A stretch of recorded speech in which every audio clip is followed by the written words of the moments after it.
Hi, my name is Jenelle Hatzung, and I'm one of the nominees for the Military Spouse of the Year. I'm a Navy spouse, and my husband is Ensign Scott Hatzung. We recently PCS'd from Ventura, California to Norfolk, Virginia. My husband and I have spent the last 2 years dealing with the issue of infertility. It's something that has been a struggle and has been a long and hard road.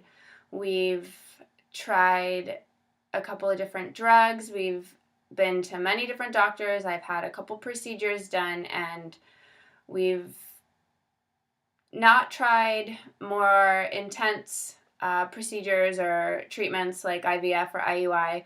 We've decided to go the route of adoption. And so we're currently looking into the right programs, resources, and organizations to make that happen. But along this road, we decided that we wanted to take what we've learned and take what we've experienced and had to struggle with and be a voice for other military families going through this struggle.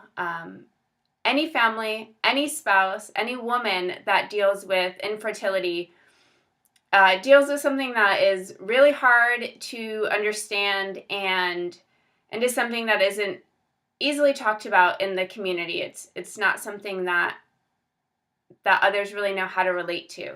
And so when you're a military spouse, you add things like, deployment, moving. So every time you PCS, you have to find new doctors. You have to deal with making sure that all your records and files and everything that you had done at your previous duty station, that the new doctors can see that. And then, dealing with insurance and referrals and trying to get treatments covered.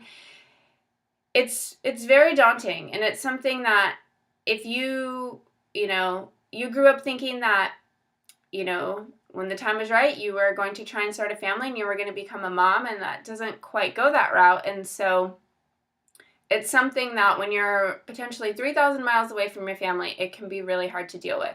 So I recently started a closed Facebook group for families dealing with infertility and adoption. I wanted to create this space for spouses to be able to talk to one another, vent, encourage one another, support one another, share resources, and just be reminded that they're not alone in